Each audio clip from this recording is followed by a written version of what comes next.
All right, everybody, welcome back to the show. I'm happy to welcome back friend of the show, David Frum.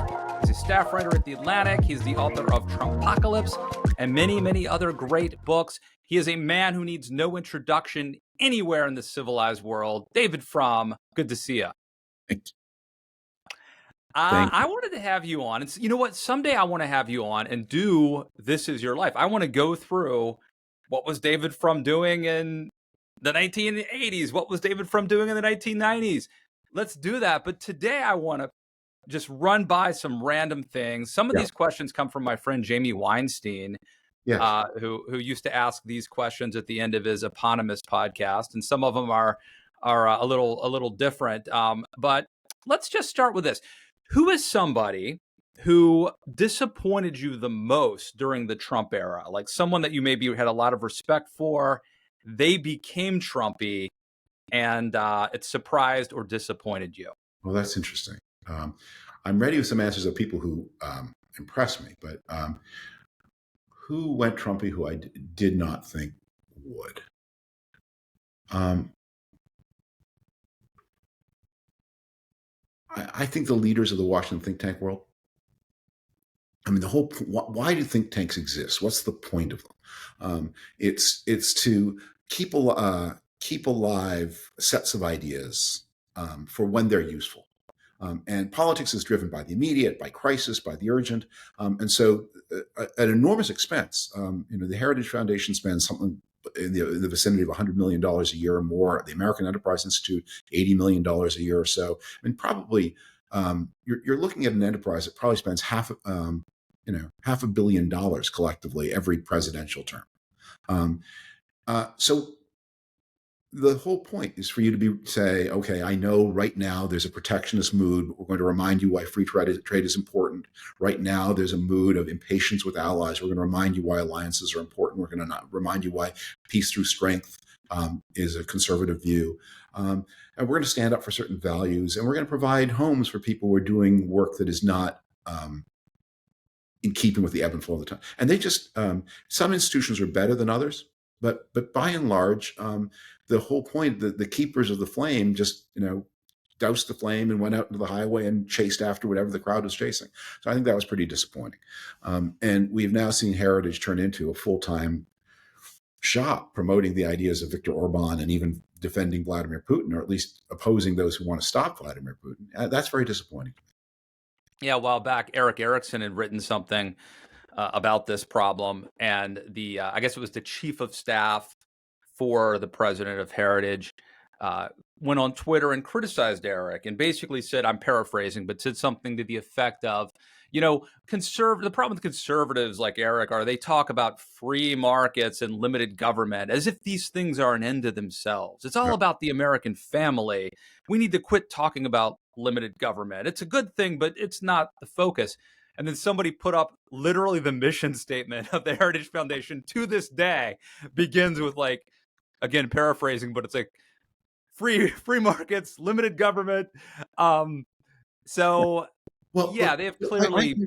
By the way, on that one, free markets are not an end in themselves. That's true. The whole point of a conservative think tank is to show how free markets support the kind of human flourishing. That's what we all used to believe. And if you stop believing in that, that's a revolution. That's not like some tactical adjustment. That means you're jettisoning.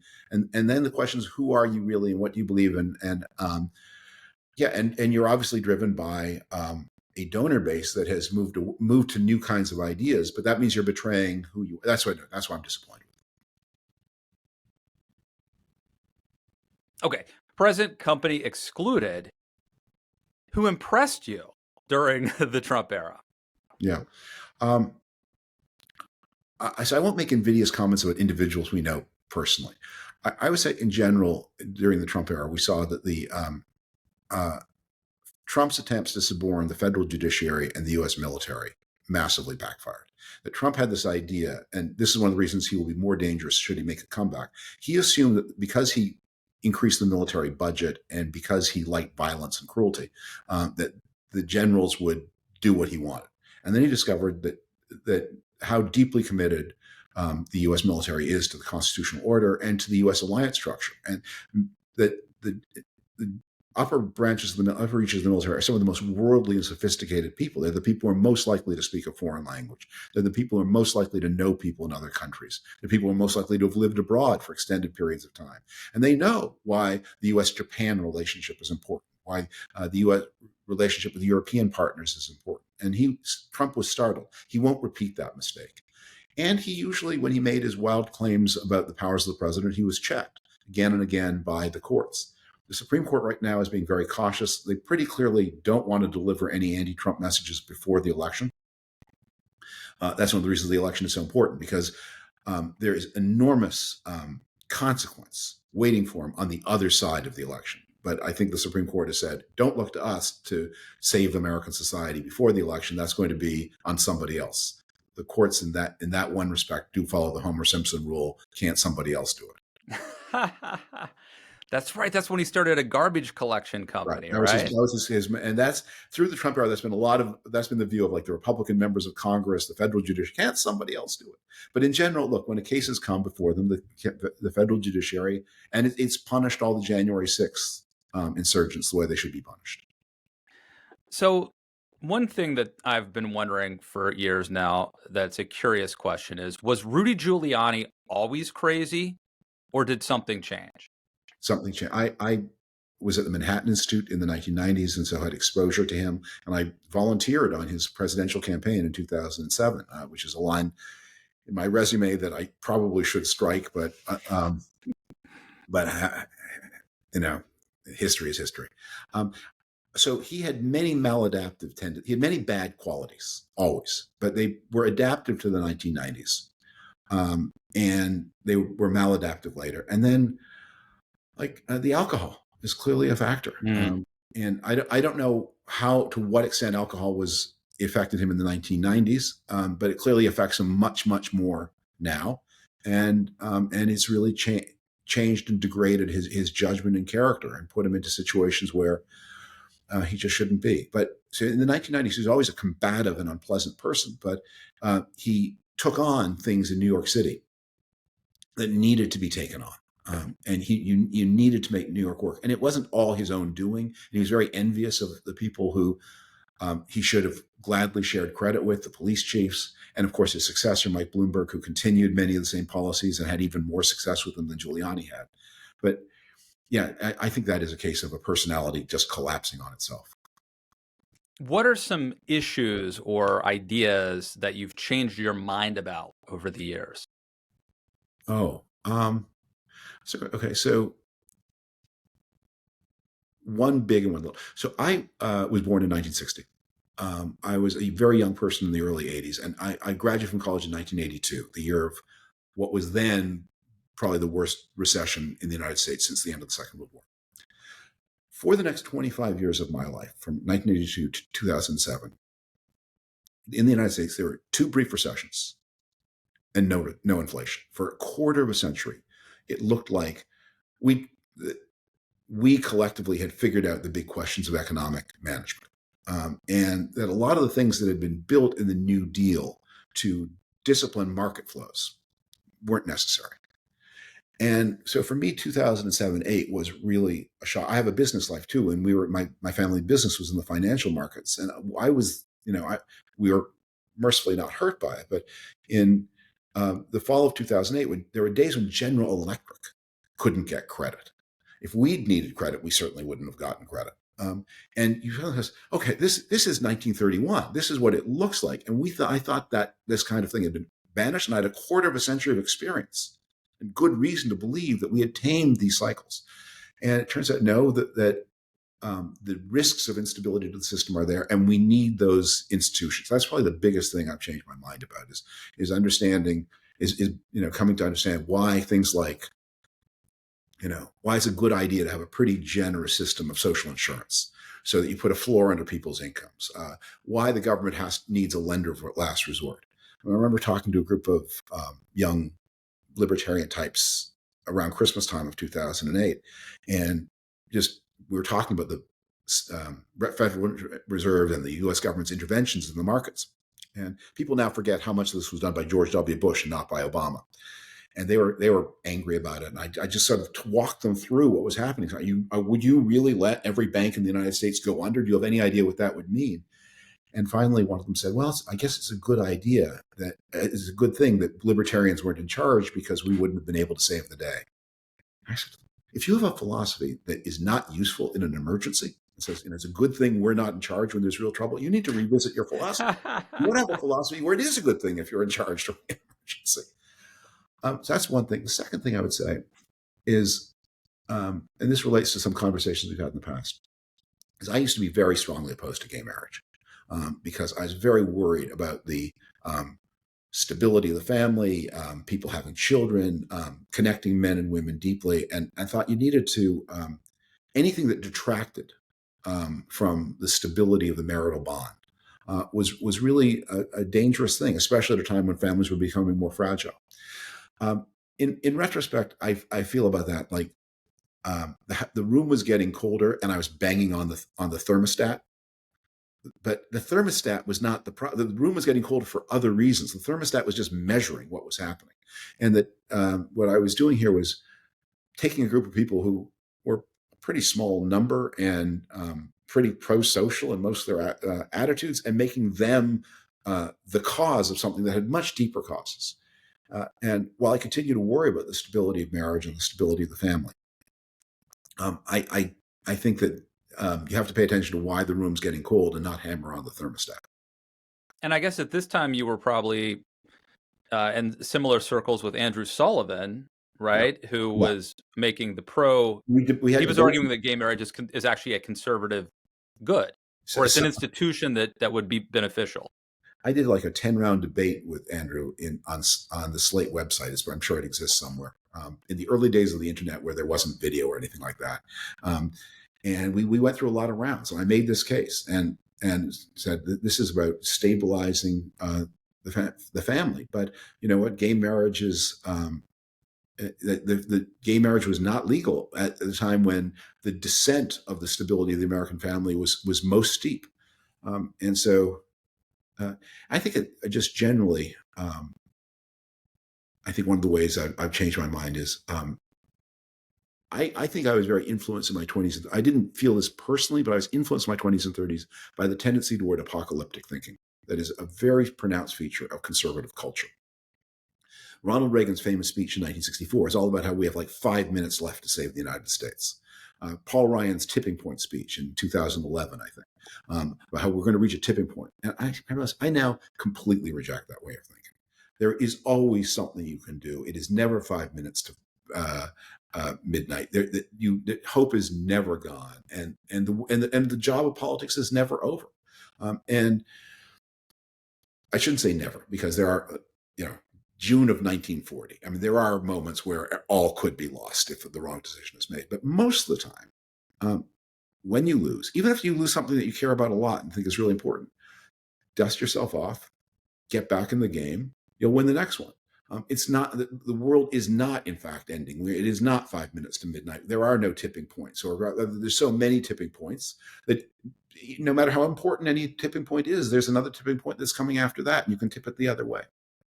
Don't you think, though, in fairness to Reagan, the Cold War, the threat of nuclear annihilation. That's not what the speech was. Not his famous. Yeah, I know you're talking about the 1964 Goldwater speech, which is more. If we get Medicare, it's all over for the United States.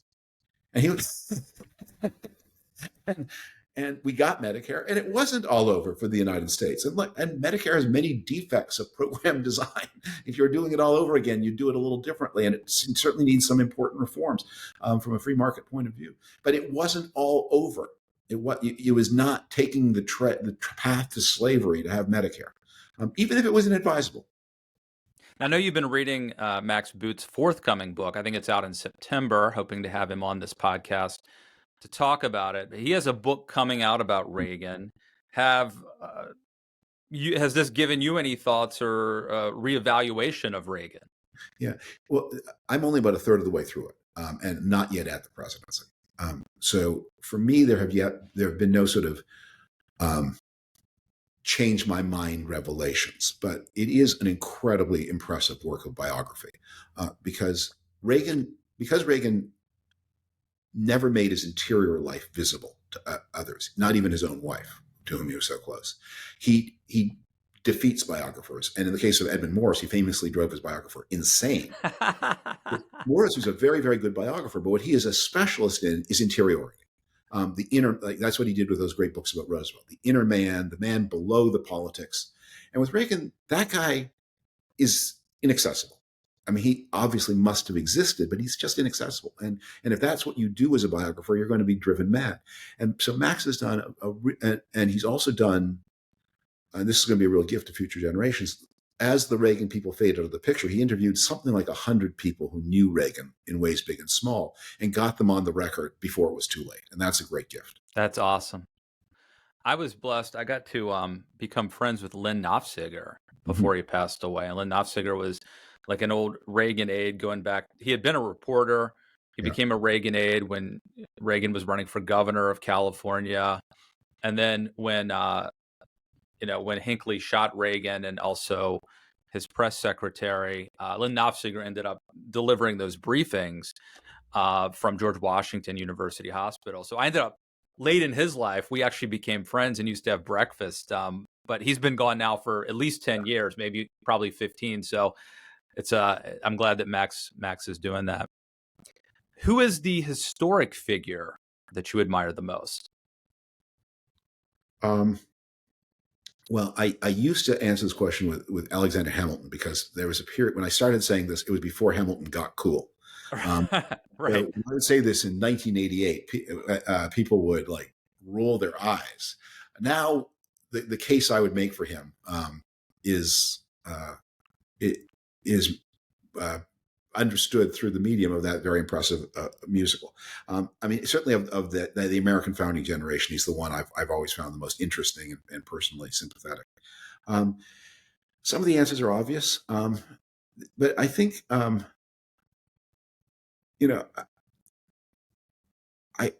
mean, say this, maybe this is a more useful thing to say. I recently wrote a big article for The Atlantic about Woodrow Wilson, who's a person I personally do not find temperamentally sympathetic, and terrible flaws, both the ones that we emphasize now, his racial bigotries, and also he mismanaged so much of what he had to mismanage. I think we need to be thinking more about heroic acts and less about heroic people, because we are very harsh these days. We are very present. We're, I think, an unusually present-minded time, and we are very certain of our own value systems, our own priorities, and we are then very intolerant of people who don't measure up by the standards of today. And we're in danger of alienating ourselves from all the people who built the society that protects and benefits us, because they fell short of some, which may just be temporary, some passing view that we have today. Maybe we're right and they were wrong. Maybe we'll be right forever. Maybe 100 years from now, people will say, wow, they really nailed it in the 2020s. They were right about everything. They were right to condemn, to be so censorious and condemnatory, because they were just right about everything. So I want to say, I think we need more of an attitude of gratitude and admiration about figures of the past, including the ones we don't necessarily admire in every respect. And to not to do justice to the imperfection, but to look on the imperfections of past people and the mistakes and the prejudices, and to say, as a caution, to say, we're probably no better. So we need to be more self-aware of what our own defects are. And then to say, but that doesn't mean we don't owe them, and that we shouldn't be grateful to them for what they gave us. I'm going to give you the names of a few people. I'd love to know, we can do this in like a lightning round format if you like, but I'd love to know, have you met them? Do you know them? And if you're willing, what do you think of them? And I want to start with Matt Drudge. I've never met him, and which makes me feel, so many people I know have met him and have found him fascinating, but somehow we've never crossed paths. Tucker Carlson. Tucker Carlson attended the bat mitzvah of my late daughter, Miranda. We were never deep friends, but we were certainly colleagues at the Weekly Standard, and we would have lunch together. Um, uh, Look, he was always kind of a bully, and he was always someone whose journalism was too good to check. Um, but what's happened to him now? I mean, I don't think he's off the. You can see it. Each self reinvention makes sense in light of the last. Everything that is there now, you can see was there before. Um, but it is a sad story to end up doing PR work for Vladimir Putin and Alexander Dugin. Charles Krauthammer. I knew Charles Krauthammer quite well, and admired him very, very much. And he had he had a terrible accident, which he bore heroically, and leaves behind an example of how to do serious intellectual work in a popularly accessible way that commands my respect to this day. Pat Buchanan. I knew him only slightly. We encountered each other a lot, and we wrote back and forth. I didn't know him personally. I think I met him once or twice. He's obviously been very influential, and much more influential after his active career ended than he was during it. I mean, he's had much more effect on so the fact that the Republican Party of today is a reactionary, authoritarian, dictator-loving, malign force is a testament to his achievement, because that's the kind of party he wanted it to be. I read his autobiography. I mean, it ends in like 1992, so there's a lot missing. But I think it's called Right from the Beginning, something like that. He had gotten in. I bet you he was involved in. And by the way, when I met Pat, super nice guy, super nice, friendly at a personal level, very nice. But as a young man, he got into I would no exaggeration. I bet you 20 street fights, including getting into punching a cop. Or something when he was pulled over as a young man. Well, you remind me why I always discourage my children from using the word nice as an adjective, because we tend to use it to mean affable, genial. And then those external social qualities we then project into the interior, and then to mean kind and generous and decent. And it's quite possible to be affable and genial without being kind or generous or decent. And I think there are signs of all of that. I think one of the things... I will tell you, I know of examples where Pat has been kind and generous to people that you might not expect. It's weird. I'm so curious about this dichotomy, actually. Yeah, I think one of the things, and I'm working on a memoir of my own, is that one of the things that happens in any political movement is people arrive at the same answers for very different reasons. And at the moment when the answer is relevant, the different reasons don't matter much. But over time, as the questions change and the answers have to change, the reasons matter.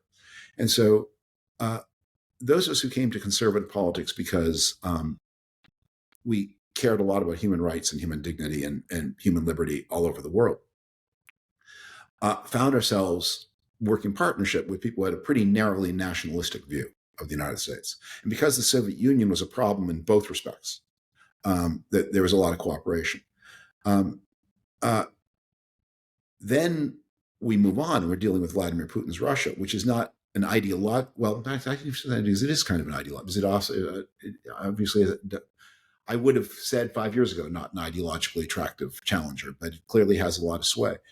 But what we've discovered is a lot of the people who were partners in what I would have entered into as a cause of human liberty had other ideas. And when the questions changed, we found ourselves apart. And so I'm sure that he's written many generous checks to the Policeman's Benevolent Fund.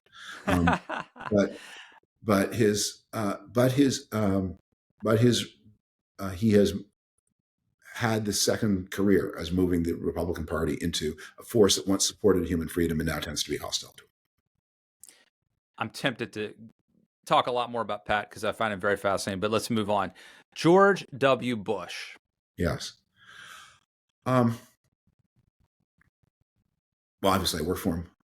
I was an employee, so we were in no way peers. Um, and I was not privy to his innermost thoughts in any sustained way. Um, he's a man of tremendous humanity. He was a man of tremendous idealism. And he was handed, and his presidency took a turn that surprised him. So George W. Bush knew one big thing about the presidency when he entered it. His father, whom he admired, who was in many ways perhaps the most successful president of the 20th century, who was there when the Cold War ended peacefully, who was there when Germany was reunified. By the way, the number one priority of the George H.W. Bush administration was achieved so spectacularly that nobody even remembers that it was a problem. But the thing he worried about most when the Soviet Union collapsed was securing the 50,000 nuclear weapons that were terribly carelessly stored by the Soviet Union and making sure that none of them went off. And all 50,000 of those weapons were rounded up, and many of them were decommissioned and others were secured, and there was not a single loose nuke. And if you told George H.W. Bush in 1991, there will be not one loose nuke. There will not be one former Soviet scientist who goes to work for some dictator or terrorist group. He said, well, my work here is done. That was like everything else was secondary to that supreme challenge of securing the loose nukes. So, and then many other things, the Gulf War. So George W. Bush witnessed this man whom he loved and admired lose the presidency because he had paid too much attention to foreign policy and not enough to domestic policy. And he came into office in 2001 with one animating idea: I am taking foreign policy and I am delegating it to others. And my first term is going to be about education. It's going to be about culture. It's going to be about faith-based organizations. It's going to be about tax reform. It's going to be about trying to accelerate economic growth. It's going to be about a series of domestic priorities. And then he was handed 9/11. And he's often criticized because he was not thinking about Al-Qaeda all the time. But his whole lesson about politics was, you think about Al-Qaeda all the time, you're a one-term president, even if you have the most magnificent foreign policy successes ever. And so I think a lot of what happened in the W. Bush administration that was not successful was a product of that initial assumption that this is to be a domestic presidency, first, foremost, deeply, with foreign policy mostly delegated to others. Is there a columnist or a writer that you always read if you see their byline? A lot. And again, I don't want to be invidious here because I will start naming names and then forget somebody. We live. So in the olden days, the way you got to be a columnist was you'd start as a beat reporter. You'd work your way up through the newspaper. And then there would there'd be two deputy managing editors, and then the managing editor job would open and one of them would get the job. And the person who didn't get the job would get a column in the paper. Consolation prize. But it was a consolation prize. And so the result is, if you opened, I remember as a boy, one of the things I loved about traveling in Europe was you'd read the International Herald Tribune. And you'd read it at a cafe. First, all the news was 3 days old, so there's nothing to get excited about. And second, all the columnists who had been dropped by either the Washington Post or the New York Times for being too boring, even for the New York Times and Washington Post in the 1980s, they'd be there. And so it's just like you just marinate in, nothing matters. So now we live in this world of hyper-competitive media, a constant struggle for the reader, the viewer's attention. And the work really is better. I mean, people who comment on public affairs are more interesting, better informed, so much. The actual informational news sources are more challenging and more corrupted than they were 30 years ago. But the opinion work is more interesting, more lively, more variegated. And I just think there are a lot of people who are doing amazing, amazing work. And I think that's one of the reasons why the opinion has tended to dominate over the hard news is the incentives for one are to make it better, and the incentives are for the other to make it worse. All right, this is a choose which one you want to answer. What is a policy issue that deserves more attention? Or if we want to be positive, what is something good, like an accomplishment, some achievement that is vastly underrated? Yeah. So a lot of people, I never quite know what people mean when they say the word neoliberal, but everyone who uses it means something bad. So I just would remind people that we're living through, over the past 30 years, the steepest reduction of poverty in the history of the human race. Some of the most incredible achievements in reducing child mortality in the history of the human race. And a time of expanded choice and opportunity, and that all those ideas about free commerce, free trade, technical experimentation, independent knowledge driven by mutual criticism. These things really do work. And if there's, I do think that the climate issue is one that needs. I wouldn't say it gets too little attention, but it needs more serious and sustained attention from political institutions, not just public debate. But I really want to just remind people that we live in a time of extraordinary human progress, not big splashy breakthroughs like the first telegraph, but the accumulation of thousands of technical improvements that add up to better lives for more and more people, and not just in the developed world, but all over the planet. Let's end on this one, because it'll give us a homework assignment.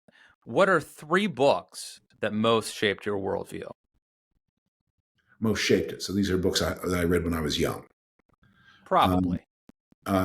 So I would say one is Hayek's Constitution of Liberty, which so Hayek, people are aware of his Road to Serfdom, which is a kind of overstated book. But the Constitution, he really sat down after becoming famous with the Road to Serfdom to say, how do you write the rules for a free society?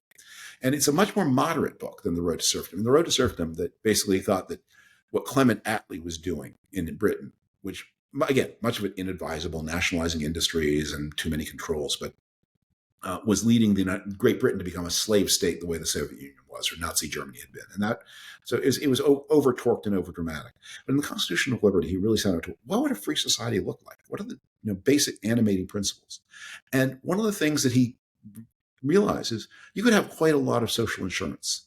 The idea I took for that is, so rent control is a huge problem for a free society. Social security is not. Tariffs are a huge problem for a free society, but national health insurance is not. That you can have a quite generous social insurance system within an economy where prices move freely, where property rights are clear, where free exchange is allowed. So that book had a big impact on me. Another book that had a big impact on me as a young person. I think the body of writing about the Civil War and Reconstruction, and how close the United States came to falling apart, inoculated me against too triumphalist a reading of American history and a belief that the past was run by these wise people who knew what they were doing. I